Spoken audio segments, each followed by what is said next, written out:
అటువంటి ఏ సుఖమైనా సరే తాత్కాలికమే, కాలమునందు అనుభవించి కాలమునందు పోతుంది. కర్మ మార్గం అనుభవించడం వల్ల వచ్చే సుఖము అన్న మాటని మీరు జాగ్రత్తగా అర్థం చేసుకోవాలి. నేను పుణ్యం కోసం ఈ పని చేస్తున్నాను అని మీరు అనుకున్నారు అనుకోండి, ఎవరు దాన్ని కాదనరు, పుణ్యం చేయవలసింది.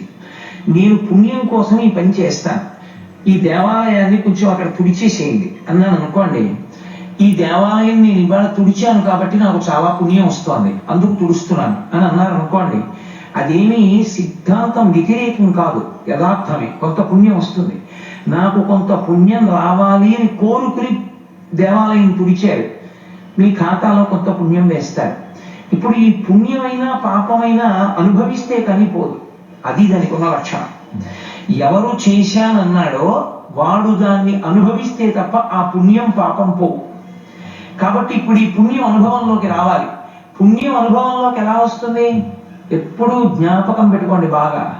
పుణ్యం అనుభవంలోకి రావాలి అంటే శరీరం ఉంటే తప్ప పుణ్యాన్ని సుఖ రూపంలో అనుభవించడం కుదరదు.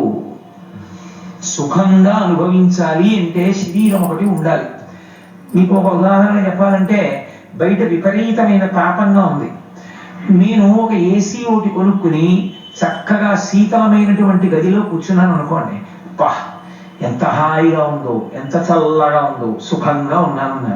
ఇప్పుడు నేను చల్లగా ఉంది అని సుఖం అనుభవించడానికి నాకు శరీరం ఉండాలా? నేను ఒక గంట సేపు ఒక ఏసీ గదిలో కూర్చుంటే, బాగా గుర్తుపెట్టుకోండి నేను చెప్పిన విషయం, ఒక గంట సేపు నేను ఏసీ గదిలో కూర్చుంటే నేను గతంలో చేసిన ఏదో పుణ్యం కడిగేస్తాడు ఈశ్వరుడు, తీసేస్తాడు. అక్కడ అందరూ ఎండలో పడున్నారు, నువ్వు గంట సేపు చల్లగా పడున్నావు సుఖంగా. అలా ఉండడానికి కొంత డబ్బిస్తాడు, ఆ ఐశ్వర్యంతో నువ్వు ఏసీలో ఉంటావు. ఓ దేవాలయం అరుగు తుడిచిన పుణ్యం అక్కడతో పోయింది. చాలా విపరీతమైన పుణ్యం చేశాడు అనుకోండి ఒక ఆయన, అదే పనిగా పుణ్యమే చేసుకుంటూ పోయాడు. ఇప్పుడు ఈ పుణ్యం అంతా ఎలా పోవాలి? ఈశ్వరుడు ఏం తెలివి తక్కువవాడు కాడు. ఓ చక్రవర్తిని చేసి ఓ 10 ఏళ్ళు ఉంచాడు అనుకోండి సింహాసనం మీద, అయిపోయింది. చక్రవర్తిగా కూర్చోవడం చాలు అంతఃపురంలో, ఎంత పరివారం, ఎంత పటాటోపం, ఎన్ని సభలు, ఎన్ని నృత్యాలు, ఎన్ని సంగీతాలు, ఎంత అధికారం, అవసరమైతే అవతల వాడిని చంపి అవతల వారేమని చెప్పచ్చు, నోటి మాట శాసనం. అంత అధికారాన్ని పొందాలి అంటే ప్రతి క్షణం ఆ అధికారము చేత చేసిన పుణ్యము నశించిపోతుంటుంది. ఇప్పుడు చేసుకున్న పుణ్యం అంతా కాలిపోయింది. ఏమయ్యాడు? ఓ 5 ఏళ్ళు అధికారంలో ఉన్నాడు, అయిపోయింది. చేసిన పుణ్యం ఏమైంది? ఖర్చు అయిపోయింది అంటాడు ఈశ్వరుడు. అందుకే కర్మ మార్గమునందు చేసుకున్నటువంటి పుణ్యము వలన వచ్చేటటువంటి సుఖము శాశ్వతము కాదు. మరి అప్పుడు కర్మ మార్గం ఎందుకు చెప్పింది వేదం? మరి కర్మకాండ ఎందుకు చెప్పినట్టు?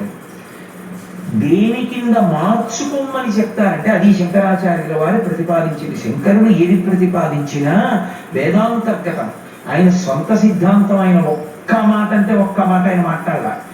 మీకు ఎప్పుడు బాగా జ్ఞాపకం పెట్టుకోండి, ఎప్పుడు నోరు విప్పి మాట్లాడినా అది వేదం ఒప్పుకున్నదైతేనే మాట్లాడే వాళ్ళు మీకు వాంగ్మయం మొత్తం మీద ఇద్దరే కనపడతారు.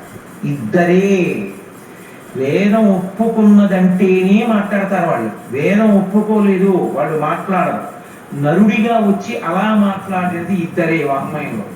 ఒకడు రాముడు, రెండవ వారు శంకర భగవత్పాదుడు, వీళ్ళిద్దరే.